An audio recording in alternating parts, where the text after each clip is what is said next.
gear or anything. But they'll still say shit like, hey, got these new pills in, it's, eucalyptus urine extract, so boof one of these in the morning and you have a 6-pack by night. You can use code WAYMIN at checkout. And it's all just a bunch of fucking dirty barnacles. It's all just a huge money-making scheme. The young male audience right now, I feel, is more insecure than ever. And that means that they're buying more bullshit than ever. And the one I want to focus on today is looks maxing in particular. Curtis Connor recently did a video on looks maxing, and it's a banger. I think he covered it really well. However, there was one very crucial component of looks maxing that he decided to sit on the sidelines for and not do. And I don't fully blame him, but I go where men dare to tread. I'm not afraid. He shied away from doing jelqing. Looks maxing incorporates jelqing, depending on whose courses you're buying or whose advice you're following. And jelqing is an old friend. Well, definitely not a friend. An old arch nemesis of mine. This is an old internet meme from back in like 2009, 2010-ish, I can recall, somewhere in that general ballpark. And fundamentally what it is a penis enlarging exercise where you masturbate a certain way in order to enhance your size over time.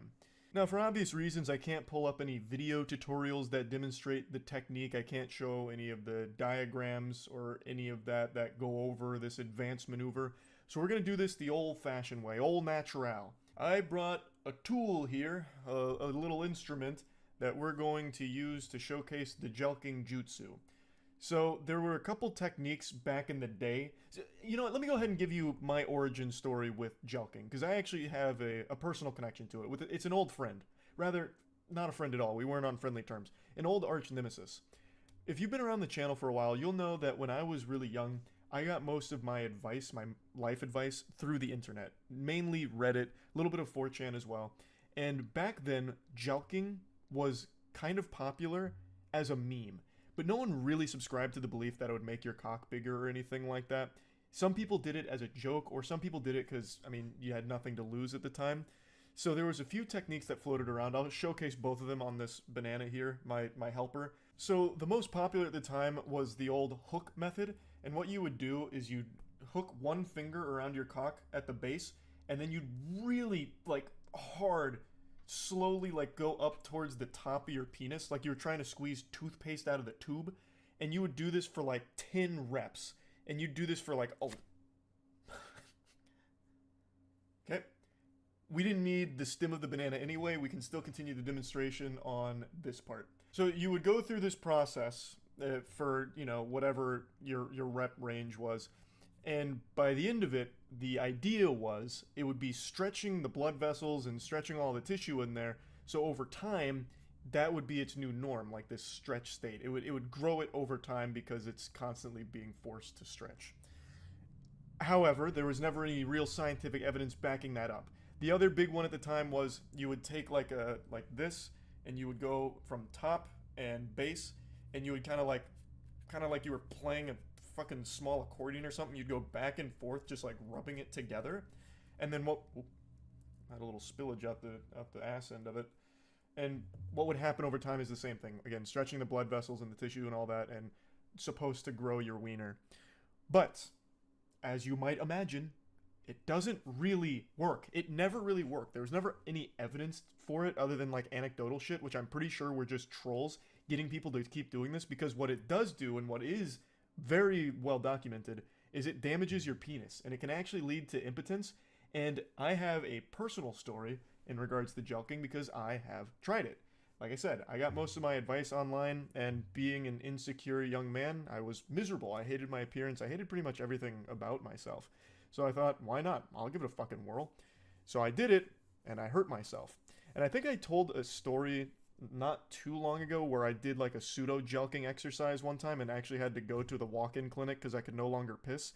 Basically what happened is I damaged everything internally in my cock, just threw everything out of whack. It was all cattywampus, and I was no longer able to pee, and it swelled up like a giant fucking head of cauliflower. And that is something that does happen with jelqing. There's no real right way of doing it. There's ways of doing it that don't hurt you, but nothing really grows your cock through jelqing. And this has been well known for over a decade. But now, since everyone is so insecure because they're constantly being fed all of this ridiculous information and all of this awful advice and all of these terrible courses from terrible people, it's led to jelking being dusted off and being preached as a real thing. So there's a lot of people that legitimately have been jelking to try and grow their cock because they're not satisfied with their size. Spoiler alert, no matter how big your dick is, you always want it to be bigger. I'm 6.5 inches and proud. Yet, I would love if my wiener was a little bit bigger. Every man in the world would. But jelking is not going to be the thing that gets you there. And you also don't need it. Despite what a lot of the looks maxing community tries to indoctrinate the audience into believing, you don't need an 11-inch fucking sledgehammer. You don't need a fucking 15-inch battering ram that the police could use to bust down the door of a crack house. It's once again trying to prey on the insecurities of people online. That is the main thing right now that is generating so much money and why you see so many of these things popping up frequently.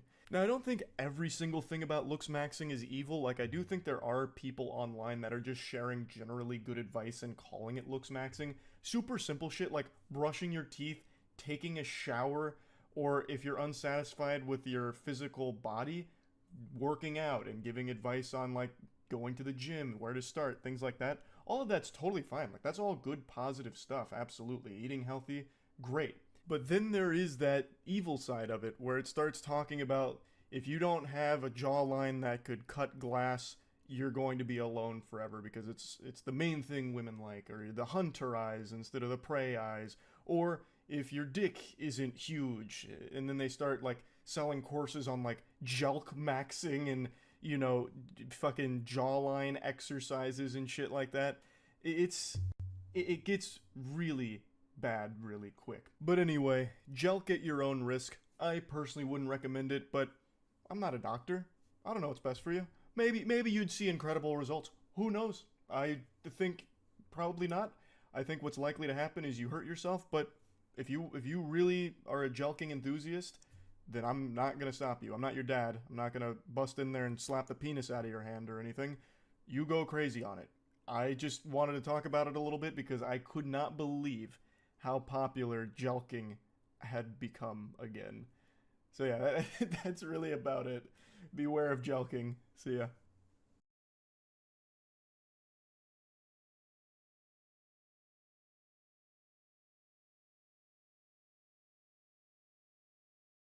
Hey, it's that magical time again where we have a nice little heart to heart and go over criticism that gets made about me. I've said this for a long time, but I think it's extremely important for people to be open to criticism and reading it, learning from it, and just being like a little sponge, taking it all in. I just feel it's an important part of development as a human being. Locking yourself in a bubble, just trapped in an echo chamber, I just think is bad. There's no real benefit to just only seeing meat slobbery other than just your own ego. So I always try and at least see what people who don't like me are saying and like what all the criticism is. It's something I do every couple of years. I make a video on this subject, and I feel like it's crucial to becoming a stronger man, put some more hair on my chest and chisels out my jawline a bit further. So what ends up happening is I always get locked into these boxes in people's perspectives. And it's the reason why I only do this every couple of years, because those boxes subtly change over time. So when I first started doing these, the box that I was confined to was the React streamer, the reaction channel, the React Andy only YouTuber. Then it became the sex toy YouTuber and nothing else. And now the current anime arc that everyone says for me is that I'm the drama streamer slash YouTuber. Though that drama title also existed back then as well, but more as like the side character, side quest personality trait. Now it's become like the defining one in a lot of people's eyes, which I personally find to be a peculiar turn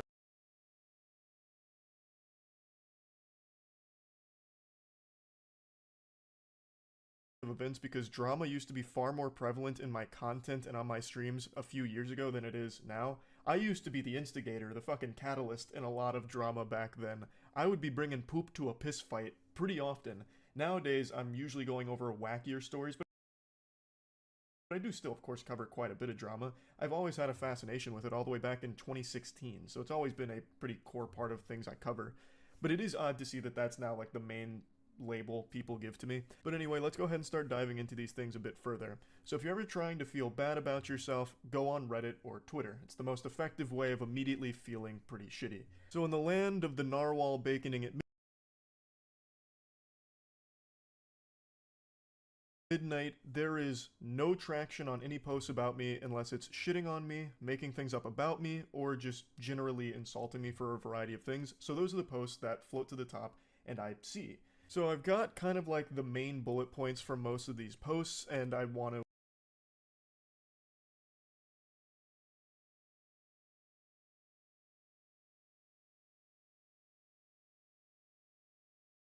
address them. Last time I did this kind of video, I did pull up some of the Reddit posts, but people accused me of trying to lead a hate brigade against the people that didn't like me, which of course I've never done ever, so I don't know why that accusation got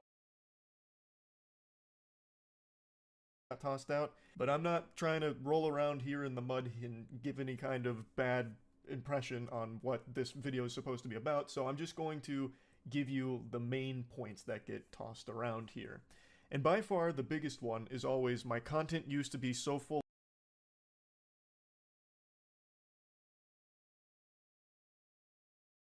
of passion and was generally better back before I showed my face. This is also criticism that has existed for about a decade now. Well, less than that, about 8 years now. And it's always a very big head scratcher for me because they used to say I put far more effort into my videos before the face reveal.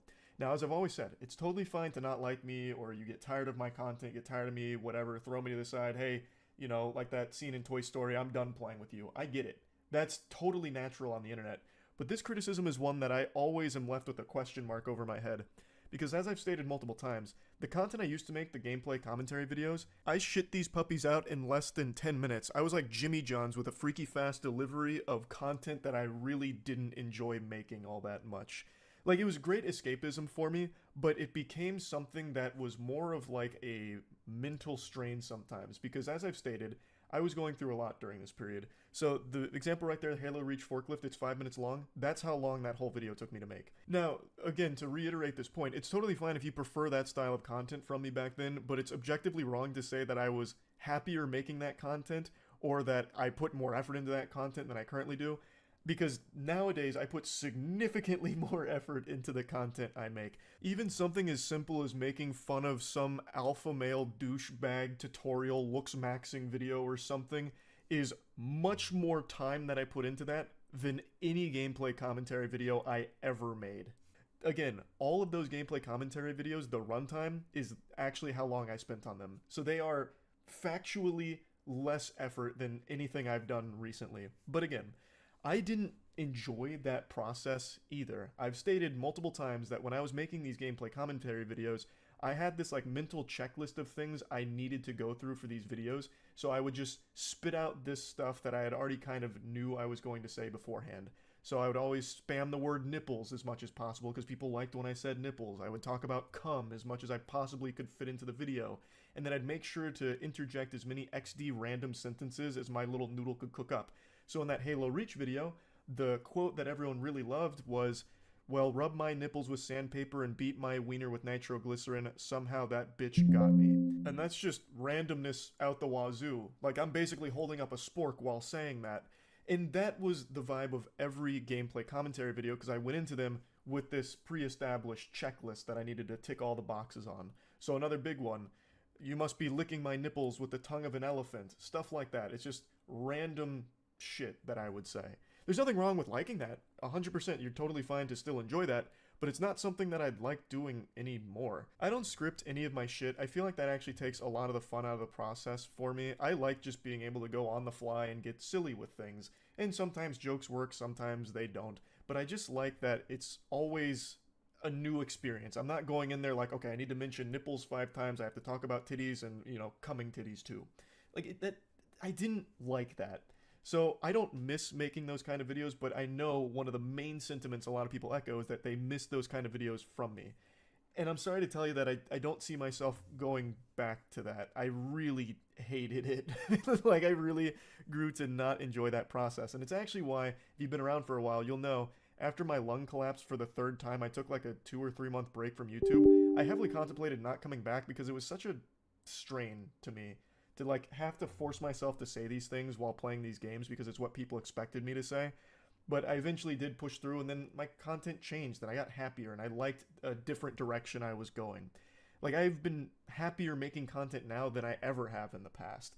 Yet, a main criticism is people think that I'm more miserable now than I was back then, which, I don't know how to convince you. I can't take you inside and give you a little magic school bus tour of my brains and all the smiles inside of it when I'm making things.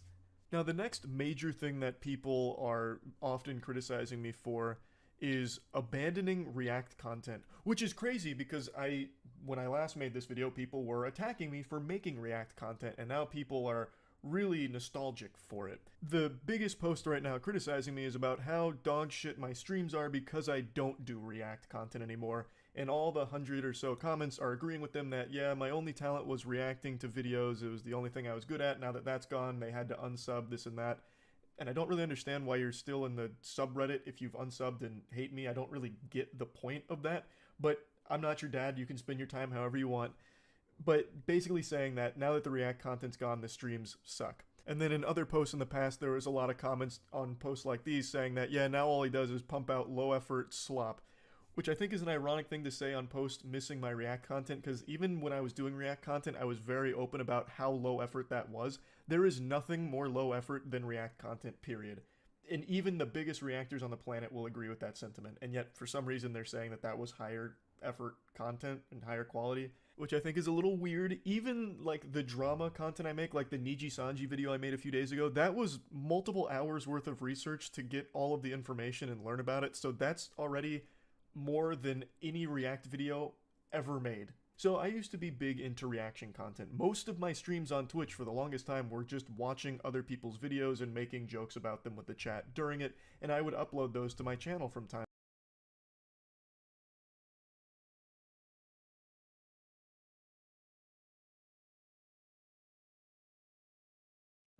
The PlayStation 2. I've had this console since the moment I was able to actually form memories in my big dumb baby brain, and I've loved it for the 20 plus years since its existence has been coded into my very soul. I have so many great memories with this console, like playing my dad's old PlayStation 1 games, becoming the raging Sonic fan I am nowadays because of the Sonic Mega Collection Plus, being completely engrossed in the worlds of Eco and Shadow of the Colossus, etc. and such. The funny thing about the PlayStation 2 though, it would continue to be my main console of choice even through the early 2010s when there were practically no games being developed and released for it aside from shitty sports games that no one really cares about. This wasn't my decision, of course. I was aware that the PS3, Xbox 360, and the Nintendo Wii were all out at this time. But my family just never purchased any of those, so I just stuck with the PS2 and whatever used games my family would buy me once in a blue moon.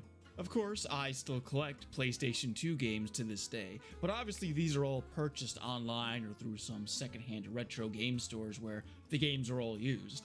But I still remember the very last PlayStation 2 game I ever got, factory sealed from a retail store. One day, my mom and I were out at a Walmart, and it was right before we were about to move to a new town. And I could have sworn I remembered seeing PS2 games in the video game section discreetly piled underneath some PS3 games behind the glass case in this specific Walmart. Some seriously Chad-like employee was chill enough to let me dig through, and sure enough, I was right. There were PS2 games buried underneath. And it was there that I saw Sonic Unleashed, the very last Sonic the Hedgehog game released for the PlayStation 2. Factory sealed in December of 2012. I already owned a copy of the game from eBay, but that disc was scratched and it would freeze during some of the unskippable cutscenes. Since I couldn't skip the cutscenes, I couldn't progress in the game. But with a fresh copy, that was suddenly possible, and so I begged, pleaded with my mom to buy me the same game that she already bought me in the hopes that the disc would actually work this time. Thankfully, she got it for me, and I was able to enjoy the experience of opening up a factory-sealed PlayStation 2 game from a retail store one last time. But that got me to thinking, am I the only one who likes Sonic Unleashed? But then I actually got to thinking, Sonic Unleashed was the last PlayStation 2 game I bought sealed from a store. But what was the very last PlayStation 2 game released on the console? Well, that depends on your region. If you lived in Japan, it was an expansion for Final Fantasy XI, Seekers of Adoulin. It was released to celebrate the 10th anniversary of the launch of the game and included new job types and bosses. Seeing as the PS2 online functions officially ended in 2016, that means people only got to play this game on the PS2 for 3 years before the servers shut down. Interestingly, Final Fantasy XI would receive one more final update after Adoulin in 2015, but obviously for other platforms and not for the PS2. That said, if you own any physical disc of Final Fantasy XI on PS2, then that disc is essentially worthless unless you're holding onto it for strictly archival purposes. The PS2 servers have been down for years, and unlike other PS2 games that actually have fan-run revival servers, Final Fantasy XI is only playable on PC right now, and will probably always stay that way. And as far as the last PlayStation 2 game in Europe, it was, of course, a sports game. Pro Evolution Soccer 2014. I mean, hey, if you ever feel like playing the worst version of an annualized soccer game, then there you go crazy. Interesting thing is that it was released on November 8th, 2013, exactly 1 week before the PlayStation 4 launch. In the West, it was a similar thing, a typical soccer game. FIFA 14 was released in September of 2013, just 1 month before the PlayStation 4 launched. Although according to Wikipedia, it is only released in Spanish-speaking countries, so if you do find an NTSC copy, the box art will probably be in Spanish. While FIFA 14 was the last NTSC PlayStation 2 game, you could obviously get FIFA 14 on other, far better platforms, including even the PlayStation 4. Now that's a trip. Try playing the PS2 and PS4 versions of FIFA 14 back to back. That's the closest thing to time traveling the human race will ever achieve. In fact, there's a version of FIFA 14 for every PlayStation platform active at the time, including PS2, PS3, PSP, PS Vita, and the PS4. I'm pretty sure that means that FIFA 14 is the game released on the most PlayStation platforms within the same year, maybe even the most PlayStation platforms overall. I actually do own the last PlayStation 2 game released in English, specifically in North America, or at least one of them. According to Metacritic, FIFA 13 and Pro Evolution Soccer 2013 were both released on September 25th, 2012. They both top the all-time list of PS2 games when browsing them by date, so I'm pretty sure this means that these are the last 2 games released in North America. I own PES 2013, and yeah, it's pretty much what you would expect. Just another soccer game with an updated roster for the time. The most interesting thing to say about it is that it has ads for the PlayStation Vita in one of the playable fields. Let me be clear, the PS2 was around for so long that one of its games actually has advertisements for the PlayStation Vita, a successor to the PSP, which by that time had been available in North America for almost 8 months. I don't know, from a historical perspective, that's pretty mind-blowing. But then I got to thinking, what about exclusives? What was the last game released in North America that was specifically made for and only available on PlayStation 2? Well, I tried researching around, and that info isn't as easily available as you might think.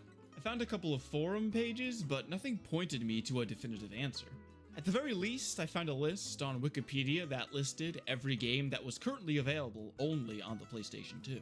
Now mind you, this wasn't a list of PS2 exclusives, but games that have no other version than on the PS2, meaning games like Jak and Daxter were excluded from the list since you can currently get those on PlayStation 3 and PlayStation 4.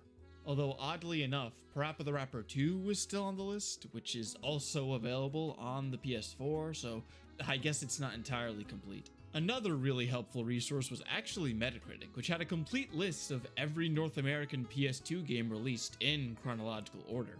I realize this research isn't exactly super thorough or anything, so I encourage you to do your own research if the topic interests you. And if you find any info that contradicts mine, then feel free to make your own call-out video so we can have some classic back and forth YouTube drama. So, which title holds the distinctive privilege of being the last game to be made and released exclusively and specifically for the PS2? After hours of researching, I think I finally got the answer. Ladies and gentlemen, the last PlayStation 2 exclusive in North America is a three-way tie, depending on your arbitrary criteria. Let's start with this mouthful of a JRPG. Shin Megami Tensei Devil Summoner 2 Raido Kuzunoa vs. King Abaddon was released exclusively on the PS2 in North America on May 12, 2009. The game is a sequel to the equally ridiculously titled Shin Megami Tensei Devil Summoner Raido Kuzunoa vs. the Soulless Army, which was released 2.5 years earlier in October of 2006. From what I can tell, the game is a mix of turn-based and real-time JRPG combat. You run around in an arena and can dodge and attack in real time, but you can also pull up a menu and give commands to demons in your party.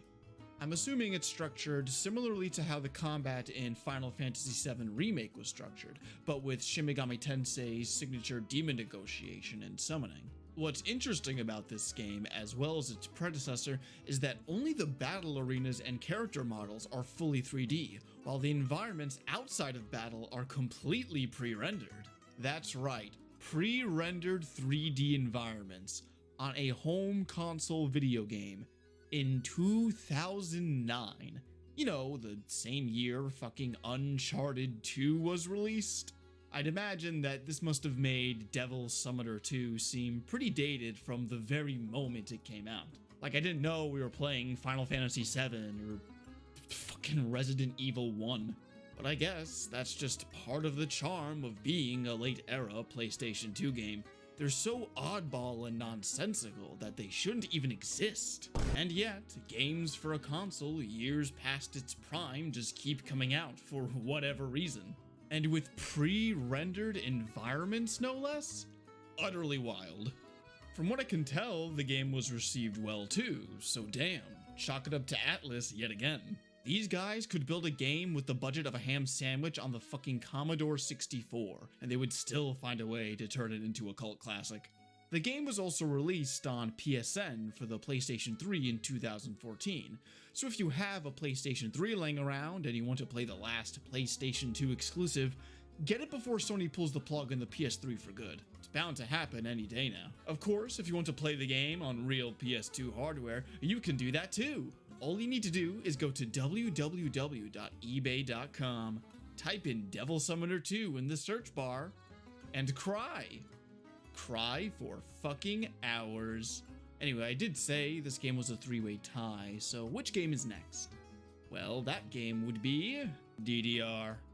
Of course, it's DDR.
Yesterday, for the first time, to my memory, I wrote a poem.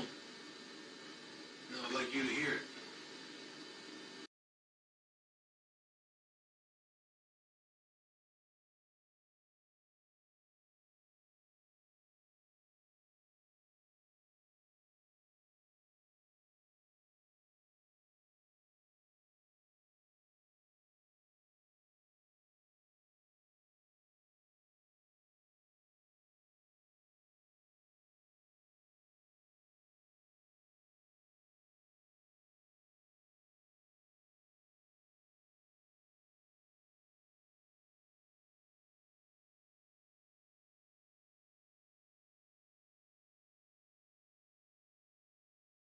If you don't mind, that is.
Yesterday, for the first time, to my memory, I wrote a poem.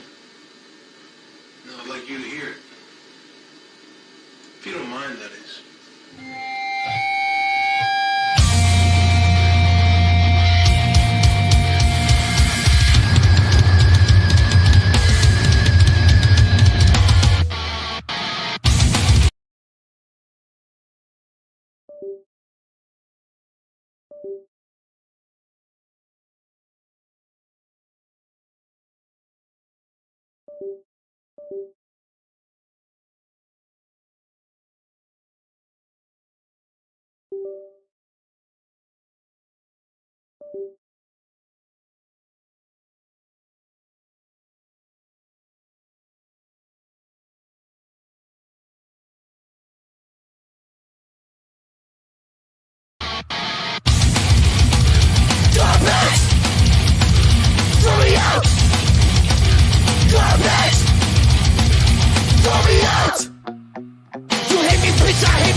something I got shit to lose. I bet something I got shit to lose. I bet something I got shit to lose. I've listened to this get so many times and asked why. Why this wasn't cry? Is it cause I can hide? I'm sorry father, I get up and I just want to die. Should I fucking lie? Or am I justified? It never keep on fucking talking my biggest mistake. Why are you this way? I can't fucking say. So I think he's about to jump into the known face. You can't break the strong when you did not create. There's garbage in my face, and it spills into the garbage in my brain. When it kills me, throw me out. Let me still the rolling drown. Garbage till it swallows me.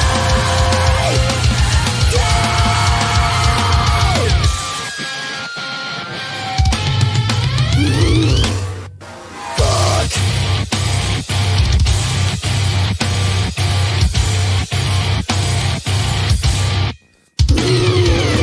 Always on the edge, hung up on the ledge. Should I never turn the ground and make the paper red? All the things you said, running through my head. The Lord of Magic was the left for the dreaded eye. So I open my eyes, and she opened her eyes. She told me she would give me love, I'm looking for my life.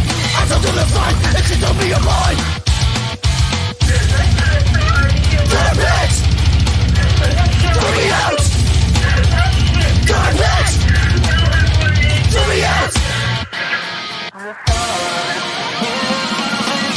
And it spills into the garbage in my brain. When it kills me, throw me out. Let me feel the rolling drown. Garbage till it swallows me.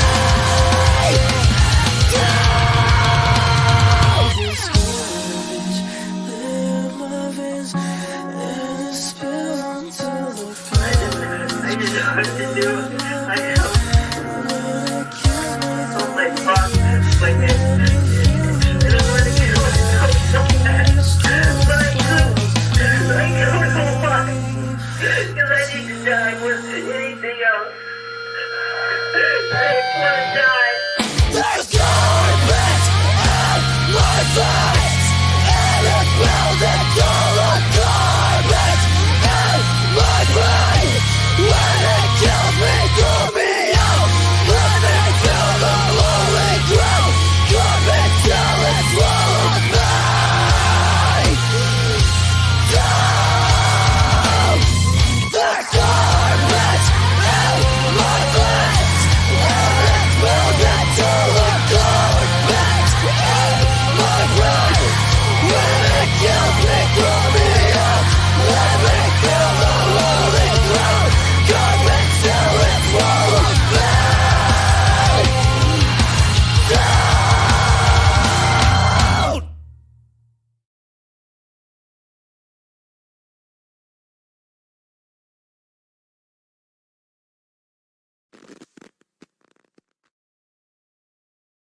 I wouldn't hold my breath if I was you. Cause I'll forget, but I'll never forgive you. Don't you know, don't you know?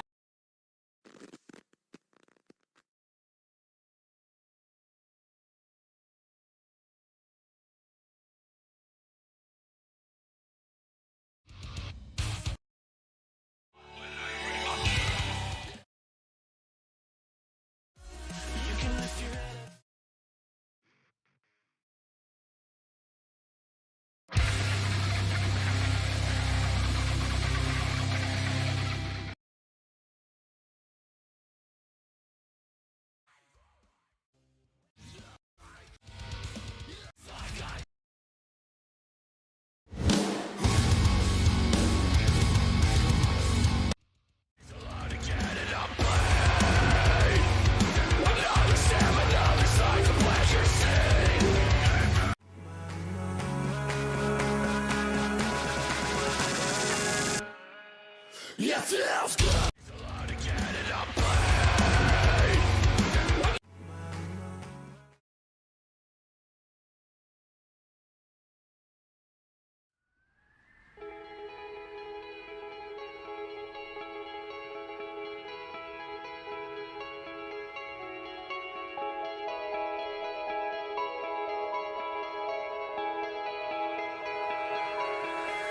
Yes, it feels good.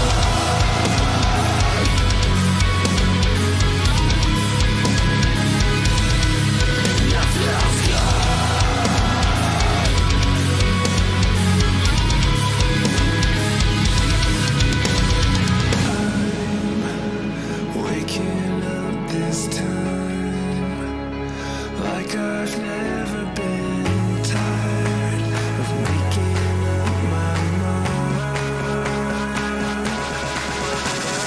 mind. Yeah, feels good.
DDR.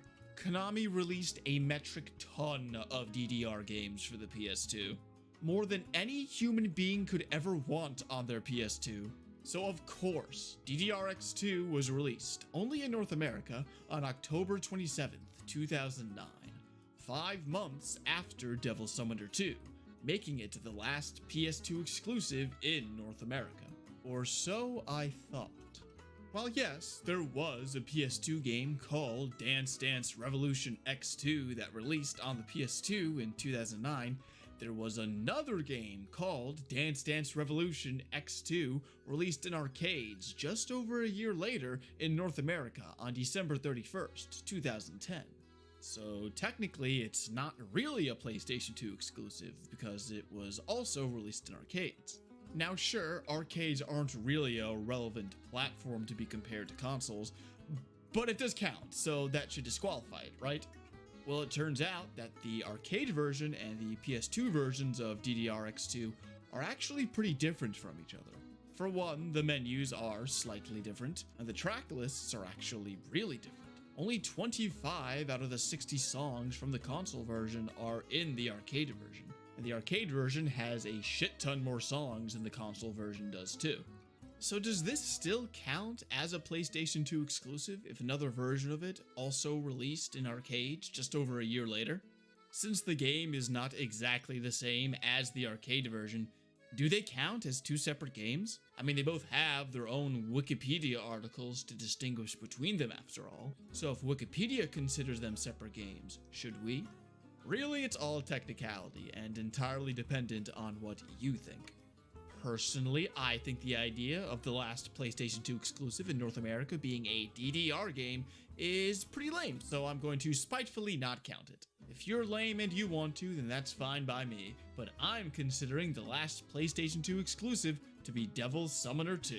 Except, there's one more game that is worth talking about when discussing the last true PlayStation 2 exclusive. Sakura Wars So Long My Love is a mixed genre kind of experience. This part tactical JRPG, part visual novel, part dating sim was developed by Sega and Red Entertainment. The game is actually the 5th installment in the Sakura Wars series and was the first game in the series to get localized in the West. It was also the last Sakura Wars game to be released until a soft reboot of the series was released for the PlayStation 4 in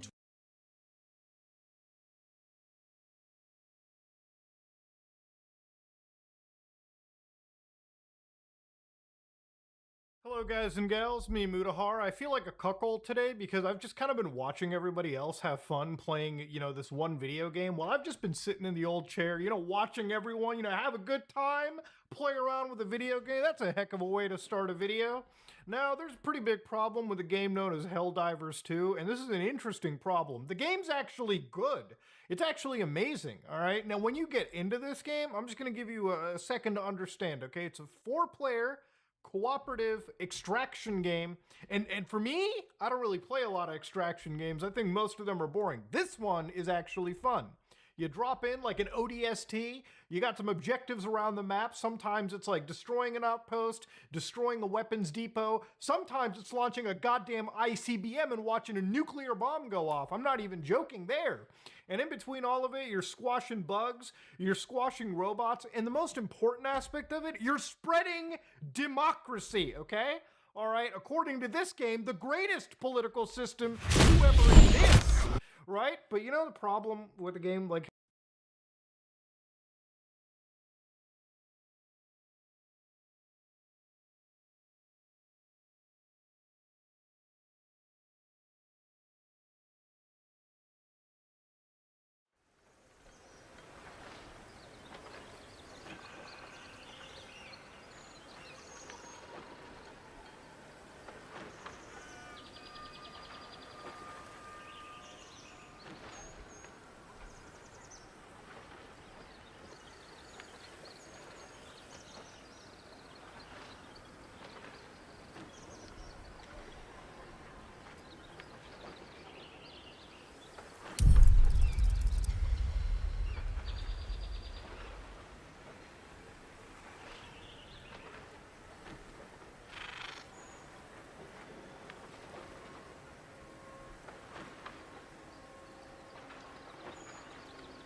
Where to next? Let's hope the local... Hells, be wary. This place... It's open. There's magic keeping this chest sealed. Where to next? Let's hope the locals are friendly. Hells. Something just woke up down there. Be wary. This place is trapped. It's opened. More of those wretched things. There's magic keeping this chest sealed. Hells. Something just woke up down here. Be wary. This place is trapped.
ahead.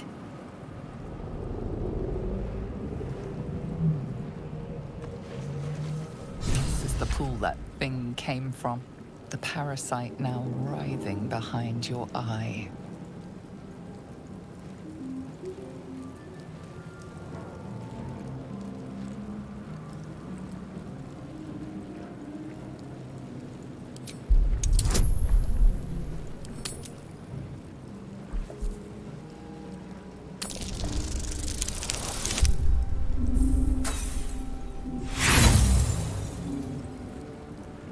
You notice nothing more than meets the eye.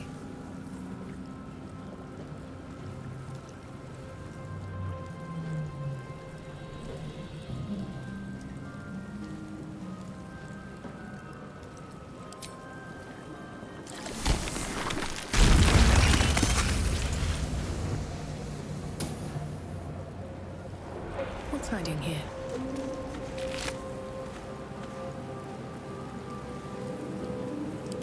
Dead.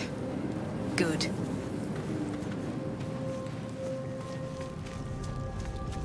Someone else got out. Might be other survivors. Wonder who was in. Made it out. Moving ahead. Let's see what this does. Odd. I feel better.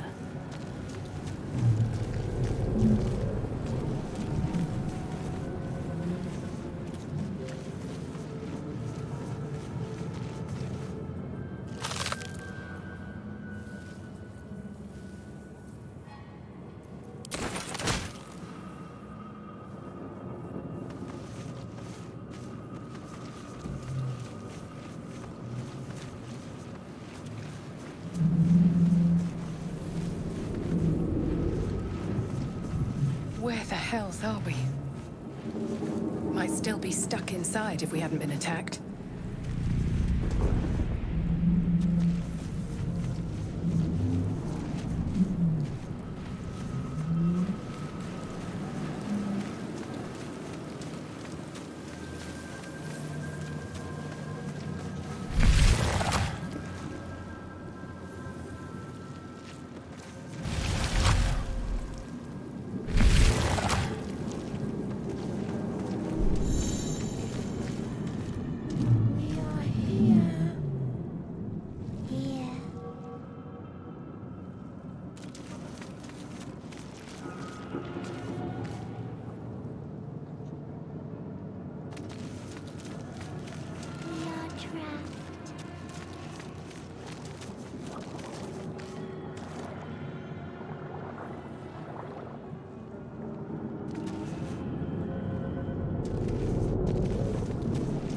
Mind Flayer horticulture.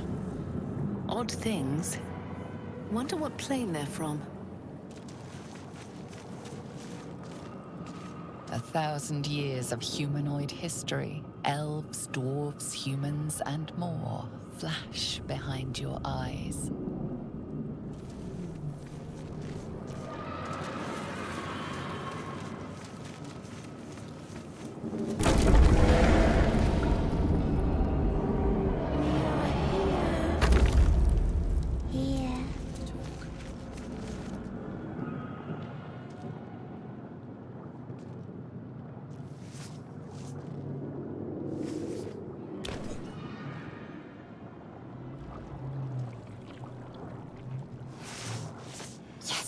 You've come to save us from this place. From this place, you'll free us. The exposed brain quivers in expectation. Please. Before they return! They return.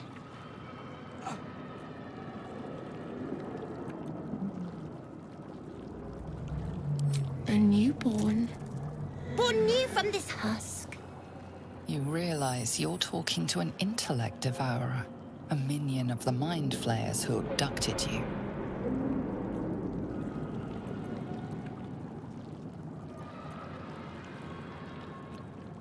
The enemy. So many enemies.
curious.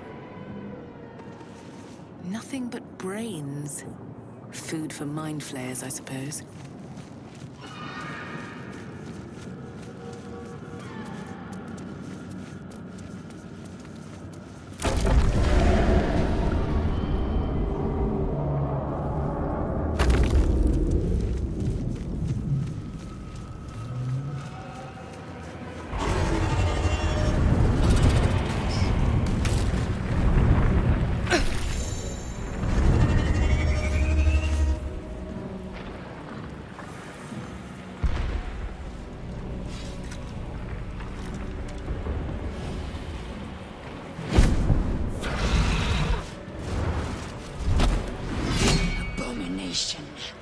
This is your end. Your head throbs and your skin tingles. Visions rush past. A dragon's wing, a silver sword, and a flash of your face seen through the strange woman's eyes. Oh, my head. What is this? Skvar, you are no thrall. Vlaakith blesses me this day. Together, we might survive.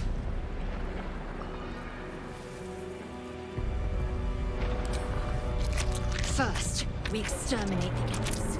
Then we find the helm and take control of the ship. We will address the matter of a cure for this infection once we reach the material plane.